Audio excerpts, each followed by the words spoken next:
میرے زندہ ضمیر نوجوان ساتھیوں، یہ موضوع جو ہے میرے لیے بڑا مشکل، کہنے میں بڑی تکلیف ہوتی ہے۔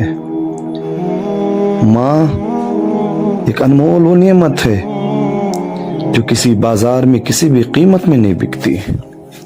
کچھ بھی کر لو، ایک مرتبہ ہاتھ سے نکل گئی، دوبارہ آپ دیواروں کو کھرودتے رہو گے، لیکن ماں باپ تمہیں کسی بازار میں نہیں ملیں گے۔ لوگوں کیا ہو گیا ہے تمہیں؟ اپنے والدین سے تم تنگ آ گئے ہو، اپنے ماں باپ سے دور ہو گئے ہو۔ یاد کرو ان کی قربانیوں کو، یاد کرو ان کی قربانیوں کو۔ اللہ سبحانہ و تعالی ان کی خدمت کرنے کا طریقہ تک بتا دیا۔ فرمایا وَقَضَى رَبُّكَ أَلَّا تَعْبُدُوا إِلَّا إِيَّاهُ وَبِالْوَالِدَيْنِ إِحْسَانًا۔ رب العالمین نے اپنی عبادت کے بعد جو فیصلے کا حکم دیا، اپنے والدین کے ساتھ احسان کرو، اچھا سلوک کرو۔ ان میں سے ایک یا دونوں بوڑھے ہو جائیں، اللہ تعالیٰ نے فرمایا وَلَا تَقُلْ لَهُمَا أُفٍّ وَلَا تَنْهَرْهُمَا، انہیں اف تک بھی نہ کہو، انہیں جھڑکیاں نہ دو۔ تم زمانے کے کسی بھی عہدے کے مالک کیوں نہ ہو، اپنے ہاتھوں کو پھیلا کر کے رکھو۔ کب آواز دے گی میری ماں، کب پکارے گی میری ماں، کب جاؤں گا میں اس کی خدمت کرنے کے لیے؟ کون سا راستہ ملے گا؟ کس بہانے سے مجھے میری ماں کی خدمت کا موقع ملے گا؟ رب العالمین فرماتا ہے ہمیشہ اپنے بازوؤں کو پھیلا کر کے رکھو۔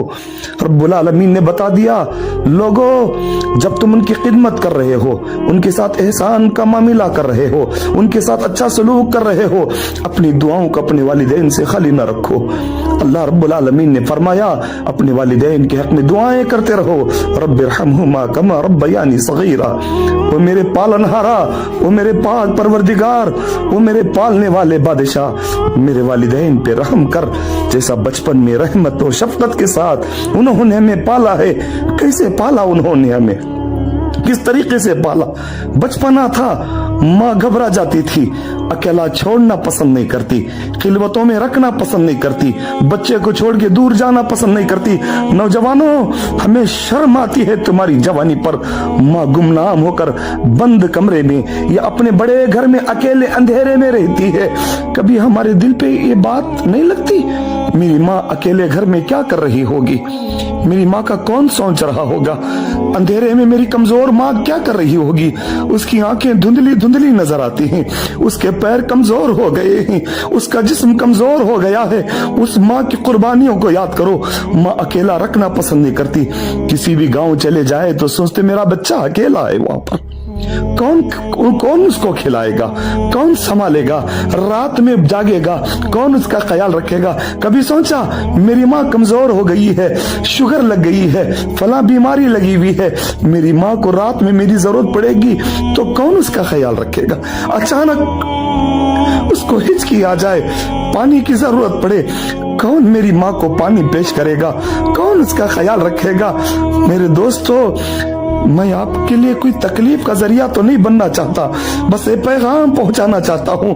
یہ جو نعمت ہے اس کی قدر کرو، اس کی قدر کرو، اس کا خیال رکھو۔ صحابہ کرام جب جہاد کا سوال کیا، اللہ کے نبی ہمیں جہاد جانے کا موقع دیجئے، ہم اللہ کی راہ میں جا کے لڑنا چاہتے ہیں۔ اللہ کے نبی نے پوچھا کیا تیرے گھر میں تیری ماں ہے؟ کہا فرمایا ہاں ماں ہے۔ اللہ کے نبی نے فرمایا جا تیری ماں کی خدمت کر، اللہ تجھے جہاد کا اجر دے گا۔ اللہ اکبر! یہ کیسے مسلمان ہیں یا رب جو دین کی عظمت بھول گئے، ہمیں دین کا کوئی خیال ہی نہیں ہے۔ اللہ سبحانہ و تعالیٰ نے جس کے مقام کو اتنا بلند بنا کر کے رکھ دیا، ہم نے دنیا کی خاطر اپنے والدین کو اکیلا چھوڑ دیا، بیماریوں میں سسکنے کے لیے اندھیرے گھر کے اندھیرے کے اندر۔ اللہ اکبر! اگر اللہ کل قیامت کے دن ہم سے سوال کرے، کیا جواب دیں گے برادران؟